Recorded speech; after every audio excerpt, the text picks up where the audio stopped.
जय हिंद दोस्तों, selection India के डिफेंस एकेडमी चैनल में आपका बहुत बहुत स्वागत है। आज दोस्तों हम आपसे डिस्कस करेंगे कि हम 12th के बाद क्या करें, या जब आप फर्स्ट ईयर में हो या आप 12th में हो तो उस वक्त आप डिफेंस के सेक्टर में सोच सकते हो या नहीं सोच सकते हो। तो दोस्तों मैं आपको बताने आज इस क्लास हमारी इसी पे रहेगी दोस्तों कि हम 12th के बाद डिफेंस में क्यों जाएं। ठीक है, डिफेंस जो क्षेत्र है दोस्तों आपका रक्षा अकादमी क्षेत्र में दोस्तों क्या होता है, सबसे पहली बात यह है कि it's a very prestigious job. ठीक है, गौरवान्वित महसूस करने वाली जॉब है दोस्तों। समाज में आपकी सबसे ज्यादा प्रतिष्ठा होगी इस जॉब में, और देश की आप क्या कर सकते हैं दोस्तों, रक्षा कर सकते हैं। ठीक है, और उसके बाद दोस्तों देखो हम ये बोलना चाहेंगे कि भैया 12th के बाद ही क्यों हम इसमें आए, 12th मतलब 12th वाली बच्चा क्यों आए। देखो इसमें क्या होता है दोस्तों, सबसे पहली बात तो यही है कि एलिजिबिलिटी ही एनडीए के लिए क्या होती है दोस्तों, 12th मांगा जाता है। ठीक है, अब उसके बाद दोस्तों क्या होता है कि जब बच्चा 12th में होता है, फर्स्ट ईयर में होता है, तो दोस्तों उसमें क्या होता है कि उसकी पीसीएम फिजिक्स केमिस्ट्री मैथमेटिक्स बहुत ही स्ट्रांग रहती है। और दोस्तों ये जो हमारे यहाँ पे मैं बात करूं एनडीए की नेशनल डिफेंस एकेडमी, मैं बात करूं एयर फोर्स एक्स और एयर फोर्स वाई, मैं बात करूं नेवी की एसएसबी और एआरओ की, और उसके बाद दोस्तों मैं यही बात करूं इंडियन कोस्ट गार्ड और मेराइन जो ऑफिसर होते हैं, यहां दोस्तों आपकी फिजिक्स केमिस्ट्री मैथमेटिक्स बहुत स्ट्रांग मांगते हैं। और उस वक्त आपका पिकअप क्या होता है दोस्तों, बहुत ही हाई होता है। और उस वक्त यदि आपने यहां पर दोस्तों थोड़ा सा भी फोकस दे दिया तो आप दोस्तों क्या कर सकते हो, एक बेहतरीन प्रेस्टिजियस जॉब क्या कर सकते हो, हासिल कर सकते हो। अपनी लाइफ को दोस्तों उस मुकाम पे लेके जा सकते हो आप जो आपने कभी सोची नहीं होगी। ठीक है दोस्तों, तो दोस्तों ये जो होता है नेशनल डिफेंस एकेडमी, ये आपके सामने हमने दिखा रखा है। ठीक है, उसके बाद दोस्तों हम आते हैं सिलेबस पे इसके पे। ठीक है, तो सबसे पहले दोस्तों क्या होता है कि सबसे पहले हम आपसे चर्चा करें, इसमें चर्चा इस बात की होगी कि एनडीए क्या है। तो दोस्तों एनडीए में सबसे पहले आता है कि नेशनल डिफेंस एकेडमी, इसकी फुल फॉर्म होती है। और दोस्तों ये जो नेशनल डिफेंस एकेडमी है, इसे दोस्तों यूपीएससी क्या कराता है, इसे कंडक्ट कराता है। और ये दोस्तों क्या होता है, साल में दो बार इसके क्या होते हैं दोस्तों, फॉर्म निकलते हैं। एक तो दोस्तों अप्रैल में पेपर होता है इसका, और इससे पहले दोस्तों क्या होता है, सितंबर। तो अप्रैल और सितंबर में इसके दोस्तों क्या होते हैं, पेपर होते हैं। अभी दोस्तों मार्च चल रहा है, अगले मंथ में आपके क्या होंगे दोस्तों, सितंबर में पेपर स्टार्ट हो जाते हैं। ठीक है, उसके बाद दोस्तों क्वालिफिकेशन की बात आएगी। तो क्वालिफिकेशन में क्या होना चाहिए आपका, 10+2।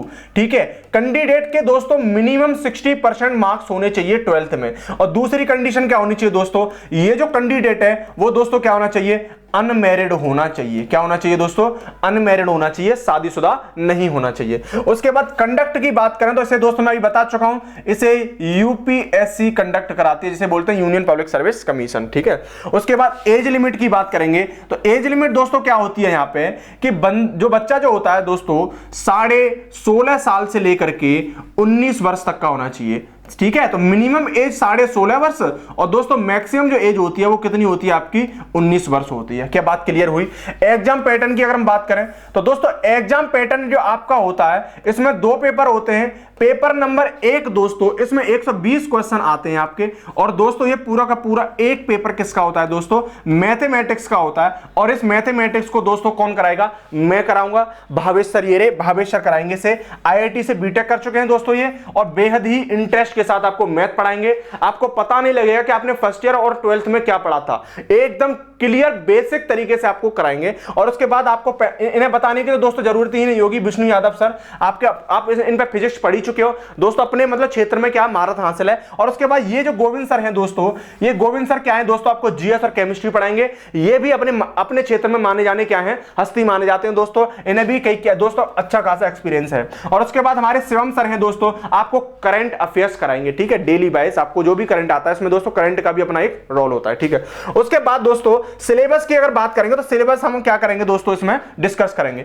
और उसके बाद सेकंड जो पेपर जो दोस्तों होता है, वो सेकंड पेपर में आपके दोस्तों 150 क्वेश्चन पूछे जाते हैं। ठीक है, और ये दोस्तों इसमें क्या क्या पूछा जाता है आपका इसमें जीएस पूछी जाती है, मैथ फिजिक्स पूछी जाती है, और उसके बाद क्या पूछा है दोस्तों, केमिस्ट्री पूछी जाती है। ठीक है, ये बात क्लियर हुई तुम्हें। अब उसके बाद दोस्तों फिजिकल टेस्ट की बात करेंगे तो फिजिकल टेस्ट दोस्तों आपका, और यहां पे दोस्तों ये 120 क्वेश्चन और यहां पे 150 क्वेश्चन पूछा जाता है। टोटल ये दोस्तों पेपर दोनों होते हैं वो 900 नंबर के होते हैं। कितने नंबर के, 900 नंबर के होते हैं। और उसके बाद दोस्तों आपका ये फिजिकल टेस्ट होता है, ये फिजिकल टेस्ट भी दोस्तों क्या करना पड़ता है, आपको क्वालिफाई करना पड़ता है। सैलरी की बात करेंगे दोस्तों तो इसकी जो बेसिक जो सैलरी है दोस्तों से लेकर के आपकी दोस्तों 1,55,000 या 95,000 तक होती है। ठीक है दोस्तों, तो ये दोस्तों आप यहां तक देख लीजिए कि 12th के जस्ट बाद ही आप अगर एनडीए में चले जाते हो, एयरफोर्स एक्स में चले जाते हो, एयरफोर्स वाई में चले जाते हो, नेवी में चले जाते हो, इंडियन कोस्ट गार्ड में चले जाते हो दोस्तों, तो आपके पास क्या है दोस्तों, बेहद ही प्रेस्टीजियस जॉब आपके हाथ लग जाती है। ठीक है, अब आगे हम दोस्तों देखेंगे कि यहां पे हमने आपको बताया कि एनडीए क्या है, क्वालिफिकेशन क्या होती है, कंडक्ट कौन कराता है, एज लिमिट क्या होती है, एग्जाम पैटर्न क्या होता है, सिलेबस क्या है, फिजिकल टेस्ट और सैलरी, इसके बारे में हमने क्या किया आपको दोस्तों डिटेल में यहां पे हमने इसकी चर्चा की है आपसे दोस्तों। ठीक है, उसके बाद दोस्तों क्या होता है कि यहां पर उसके बाद हम थोड़ा सिलेबस का डिस्कस करें दोस्तों। यहां पे तो मैंने आपको भी बताया था कि डिफेंस के जो क्षेत्र हैं दोस्तों, डिफेंस में आप एनडीए, एएफएक्स मतलब एयरफोर्स एक्स और air force by group, navy, SSB और एए, और ये कोस्ट गार्ड जो इंडियन कोस्ट गार्ड है, मेराइन ऑफिसर और यूपीएससी जो सीडीएस का पेपर दोस्तों, ये कंबाइंड डिफेंस सर्विस भी होती है इसमें। ठीक है, बेहद ही अच्छी जॉब निकलती है और पेपर से दोस्तों यूपीएससी कराती है। उसके बाद देखेंगे नेक्स्ट दोस्तों, इसमें क्या दे रखा है आपको, इसमें आपको दे रखा है, चलो ये लो उठा लेते हैं, रिटन एग्जाम 900 मार्क्स का आएगा आपका। ऑफलाइन ये एग्जाम होता है, 2 पेपर होते हैं इसमें दोस्तों। पेपर फर्स्ट मैथमेटिक्स 300 नंबर का, paper second general ability test है दोस्तों, 600 मार्क्स का होता है। मोड ऑफ एग्जामिनेशन की बात करेंगे रिटन एग्जाम में। ठीक है दोस्तों, ड्यूरेशन ऑफ एग्जामिनेशन 2.5 घंटे के दोस्तों क्या होते हैं, दोनों पेपर होते हैं। ठीक है, उसके बाद पेपर फर्स्ट मैथमेटिक्स का होगा और 300 मार्क्स का होता है। ठीक है, और यहां पे देखो पहले एलजेब्रा पूछा जाए, algebra, matrix, trigonometry, analytic geometry of 2D और 3D भी इसमें क्या होता है दोस्तों, पूछी जाती है। अरे बात क्लियर हुई तो मैं 2D और 3D पूछी जाती है। ठीक है, ले लेते हैं। उसके बाद दोस्तों एनालिटिक ज्योमेट्री हो गया, डिफरेंशियल कैलकुलस आपको पता ही है इसका, है ना, अवकलज, और इसके बाद इंटीग्रेशन कैलकुलस और डिफरेंशियल इक्वेशन भी आती है, vector and algebra, statistics and probability, ये आपने सभी ने क्या कर रखा है इसे दोस्तों, पढ़ रखा है। ठीक है, उसके बाद नेक्स्ट देखते हैं। नेक्स्ट क्या है दोस्तों, paper second general ability test. इससे दोस्तों क्या है कि आपको सर ही कराएंगे।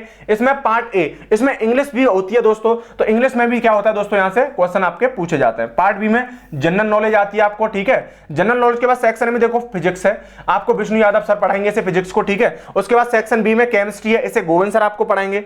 ठीक है, उसके बाद दोस्तों यहां पे आपका आता है सेक्शन सी में जनरल साइंस। जनरल साइंस को आपको दोस्तों कौन कराएंगे, यहां पे जनरल साइंस को आप कराएंगे दोस्तों विष्णु यादव सर, और उसके बाद हिस्ट्री एंड फ्रीडम मूवमेंट जो हिस्ट्री को कराएंगे दोस्तों, जीएस का पार्ट है, गोविंद सर कराएंगे इसे।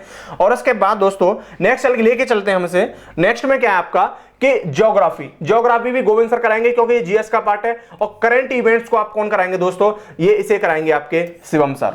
और ये पूरा आपका सिलेबस होता है कंप्लीट। और दोस्तों आपको एक एक पार्ट कराया जाएगा, जिससे कि जब पेपर में आप बैठो तो आपको कुछ ऐसा ना लगे कि यहां बाहर पेपर आया हुआ है। दोस्तों पूरा का पूरा आपको कवर किया जाएगा, पेपर पूरा सिलेबस कवर किया जाएगा। ठीक है, इसमें कुछ सिलेबस है दोस्तों, हिंदी में भी सिलेबस है, आप क्या करना डिस्क्रिप्शन से इसे क्या कर सकते हो, डाउनलोड कर सकते हो। और हमने आज दोस्तों आपके सामने डिस्कस किया कि भाई ये एनडीए क्या है और डिफेंस के क्षेत्र में कौन कौन सी संभावनाएं होती हैं। ठीक है दोस्तों, आज के लिए इतना ही, और हम कल मिलते हैं दोस्तों अपनी रेगुलर क्लास के साथ। और इसमें हम दोस्तों मैथमेटिक्स स्टार्ट करेंगे, कॉम्प्लेक्स नंबर से मैथमेटिक्स स्टार्ट होगा और उसके बाद धीरे धीरे स्टेप बाय स्टेप पूरा का पूरा मैथ खत्म करेंगे दोस्तों। ठीक है, तो आज के लिए दोस्तों इतना ही। जय हिंद दोस्तों, आपका दिन शुभ रहे।